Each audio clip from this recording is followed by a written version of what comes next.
Hey,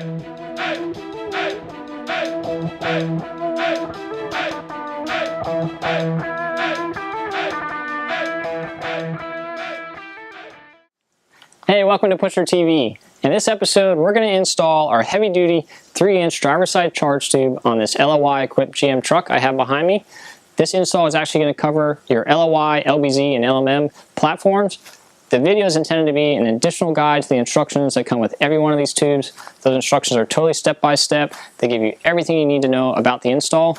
We're just going to give you those couple different angles of view and those visual cues that will hopefully help you get the job done a little faster and a little more efficient. We're going to be doing all the work over on the driver's side of the truck, so let's get this hood popped and get to work. So first things first, we need to remove our factory driver's side charge tube here. You can see a little bit of the threaded section of the T-bolt clamp that holds it onto the turbo inlet here by my fingers. You can see it's pretty close to this resonator box. This thing's really easy to remove. There's just a hose clamp on the other side that you loosen up, and that thing will just pull right off of there. Then you come back over here, loosen this clamp, and just pull your charge tube off the turbo outlet. Once you do that, you got to go down to the intercooler inlet that's below this area here and loosen that clamp down there. I highly recommend removing the driver's side inner fender liner. It's just a plastic liner that has a couple plastic clips. Removing that will give you a lot better access to the intercooler inlet, which is down in that area like I said. So we're going to go ahead and remove that liner and show you what you're going to be looking at. Now with the driver's side inner fender liner out, you can see that driver's side charge tube really well. This is that curved factory coupler that tends to blow under elevated boost levels. I've already loosened the clamp on the intercooler, so now we can just go ahead and pull this off the intercooler, and then I recommend pulling the tube up out of the top of the engine bay.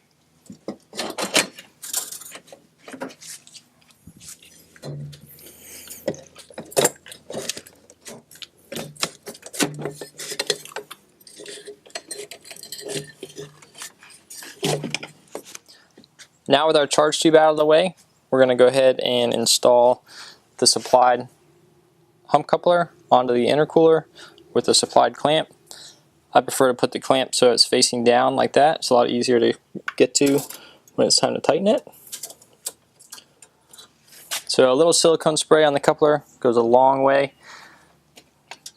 Really helps things slide together a lot easier. Do not use petroleum-based spray. Only silicone-based spray.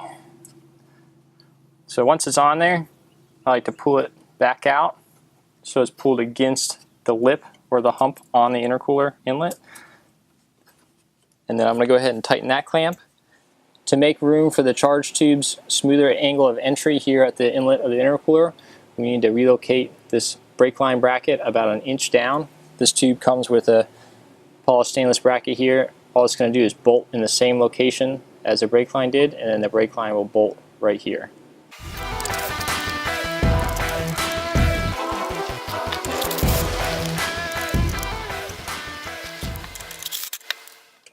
We're also going to go ahead and place the coupler for the turbo outlet and its clamp on the turbo outlet here. Get it ready for the tube to go in place. We can also tighten this clamp as well, because these couplers really don't need to be adjusted at all once the tube's in place. They're just straight couplers. So go ahead and orient that clamp.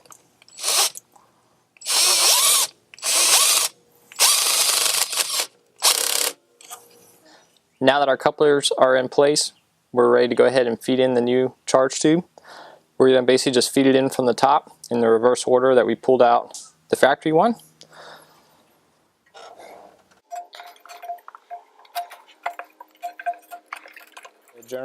Now that my tube is in the general area that it needs to be, I can either go down and work on hooking it up to the coupler down there from the wheel well, or I can do it from up here. I prefer up here because I can kind of steady this part of the tube and make sure it's not rubbing against anything while I'm working down there.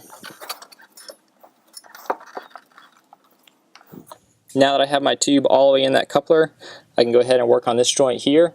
We have a little screwdriver here at the shop that's good for grabbing the couplers and working them around the tube.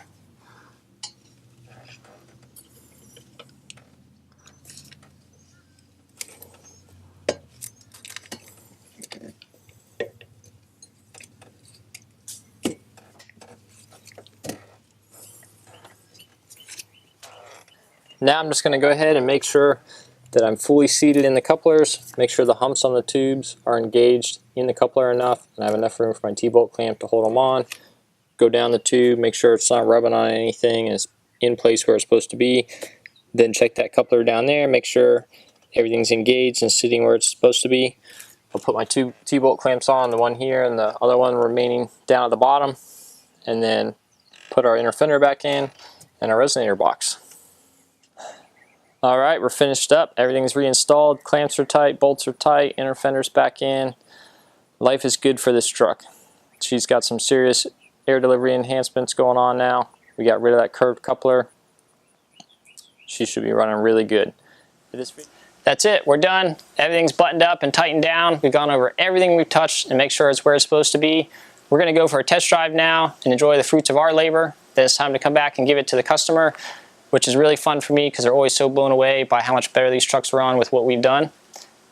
Go check out the site. There's a lot of information about what we did in this video there. If you can't find an answer to a question you have or address a concern, we're here for you. Give us a call, shoot us an email, and thanks for watching.